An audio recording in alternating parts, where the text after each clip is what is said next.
O assunto são os bebês reborn. São bonecos extremamente realistas que parecem bebês de verdade. E tem muita gente que coleciona esses bonecos e trata como se fossem crianças de verdade.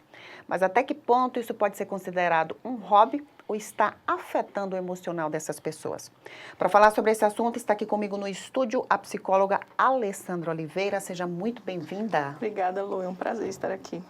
Bebês reborn. O que mais a gente vê nas redes sociais é muita gente adotando, né, que eles usam o termo adotar, Sim. esses bebês e tratando como se fossem crianças de verdade. Até que ponto, Alessandra, isso pode ser considerado um hobby ou não? Então, Lu, a gente pode trazer isso com uma questão, né, que a gente entre interesse, né, e o desenvolvimento de uma relação. Quando a pessoa ela desenvolve um interesse por algo, né, ou alguma coisa, isso é considerado natural, né?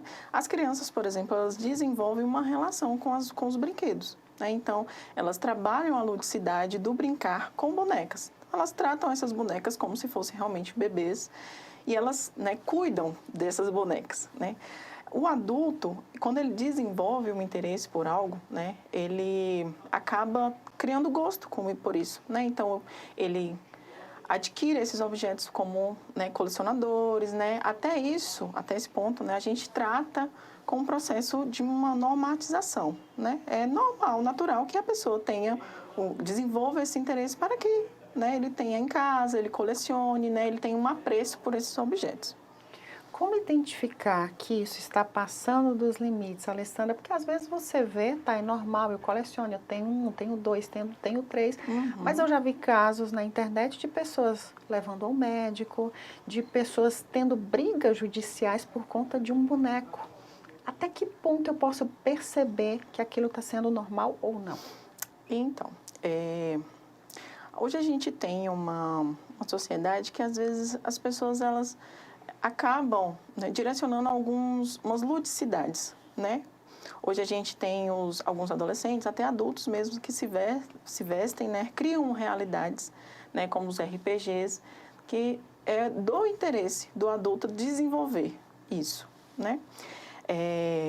Isso passa a ter um ato de preocupação quando o adulto ele entende que ele necessita daquilo para sobreviver. Então, eu entendo que a minha relação, né, e aí a gente volta àquele ponto, né, da importância da diferença entre interesse e relação. Né? Quando eu tenho essa relação com essa boneca e que eu acredito que eu preciso estabelecer essa relação para que eu possa sobreviver. Como é que é feito o tratamento quando ela passa a ter essa relação de necessidade de sobrevivência com esse boneco? Por exemplo, o caso de tratar mesmo como se fosse uma criança. Uhum. É interessante a gente falar que esses casos, né, eles já são discutidos há muito tempo, tá? Inclusive Freud, né, que é um psicanalista muito famoso, ele fala sobre isso em um dos seus livros, né, que o título é Infamiliar. Freud traz um estudo de caso, né, que ele fala sobre a relação que um dos seus pacientes tem com uma boneca. Tá? Então, isso é discutido há muito tempo atrás. Né? E a gente precisa entender, dentro da individualidade de cada sujeito, qual o despertar que vem atrás, né, dessa relação que ele traz com essa boneca. Né? Quais são os fatores que estão por trás dessa relação? É importante, então, você ter algum apego, algum bem material, porque eu lembro, se a gente volta lá no início da nossa infância, a gente usava muito aquelas naninhas para dormir. Eu mesmo comprei várias para os meus filhos que eles ficaram com aquilo ali durante anos e vieram largar recentemente. Então, existe um apego muito grande, mas não é um apego de, vou trocar isso por algo que é real, né? Como é que funciona essa relação? Então, na criança, a gente fala de objeto de transferência, né? Normalmente a gente utiliza muito também quando a criança vai ingressar no seu processo escolar. Então a criança acaba levando um brinquedo de casa, né? Como você citou, as naninhas, né? Que é para ter a recordação do cheiro da mãe, trazer uma relação emocional.